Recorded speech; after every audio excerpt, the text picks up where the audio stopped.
कर्म बड़ा या भाग्य, ज्ञान भरी कहानी, प्रेरणादायक कहानी। 84 लाख योनियों में मानव का जीवन सर्वश्रेष्ठ है। इस जन्म में कई जन्मों का फल इसी जन्म में भोगने होते हैं, चाहे वो पाप कर्म हो या पुण्य, सभी को इसी जन्म में भोगने पड़ते हैं। इस संसार में दो तरह के लोग होते हैं, एक जो भाग्य पर भरोसा करते हैं और वो कोई भी कर्म करना नहीं चाहते और भाग्य के भरोसे रहते हैं। वो भाग्य पर ही भरोसा करते हैं, जो मेरे भाग्य में होगा वही होगा। मुझे हमारे भाग्य में भगवान दुख दिए होंगे तो दुख ही होगा, और अगर भगवान हमारे भाग्य में सुख दिए होंगे तो सुख ही होगा। वो भाग्य के भरोसे बैठे रहते हैं और भगवान सुख दिए होंगे तो सुख होगा, और भगवान हमें दुख दिए होंगे तो दुख होगा।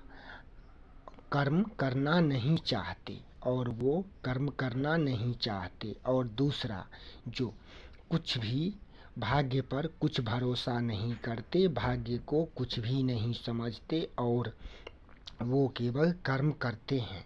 आइए जानते हैं कहानी के माध्यम से। ज्ञान भरी कहानी। एक गांव था। उस गांव में जय और बीरू नाम के दो लड़के रहते थे। वो अपने मम्मी पापा के साथ ही रहते थे। जय बहुत ही मेहनती था और वो कर्म पर विश्वास करता था, और वो दिन भर काम करता था और पढ़ाई भी करता था। तो वो पढ़ लिख करके शहर में बिजनेस करने लगा और बहुत ही कमाने लगा, और बीरू गांव में ही रहता था। एक दिन बीरू को मम्मी पापा बोले, जो तुम कुछ भी नहीं करता है बेटा, अब तुम जवान हो गए हो, कुछ भी नहीं करता, तुम घर से निकल जाओ।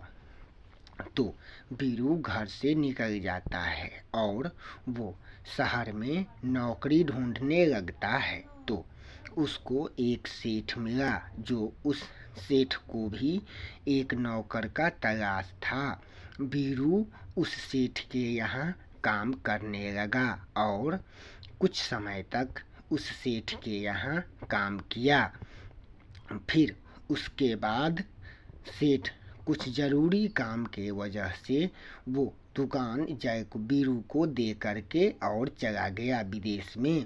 ऐसे ही होते हैं भाग्यवादी, जो बीरू को सेठ का पूरा बिजनेस मिल गया। ऐसे होते हैं भाग्यवादी, इसी को कहते हैं भाग्यवादी। जो भाग्य भी है, अगर आप का भाग्य साथ दे तो भाग्य भी है, लेकिन कर्म प्रधान है। कर्म पर विश्वास करें। कर्म प्रधान विश्व करी राखा, जो जस करहि सो तस फल चाखा। कर्म बड़ा या भाग्य, दोनों ही अपने अपनी जगह पर समतल में हैं। कर्म और भाग्य दोनों ही अपनी जगह पर समतल और बराबर में हैं। जय श्री कृष्णा दोस्तों। ऐसी ही ज्ञान भरी कहानी सुनने के लिए वीडियो को लाइक कीजिए, चैनल को सब्सक्राइब कीजिए और दोस्तों में शेयर कीजिए। अगले भाग में आने वाला है इस चैनल पर, जो बहू ने दिया यमराज को धोखा। देखने के लिए वीडियो को लाइक करें, चैनल को सब्सक्राइब करें। फिर हम लेकर के आएंगे बहू ने दिया यमराज को धोखा। देखने के लिए वीडियो को लाइक करें, चैनल को सब्सक्राइब करें, दोस्तों में शेयर करें। जय श्री कृष्णा। फिर आएंगे बहू ने दिया यमराज।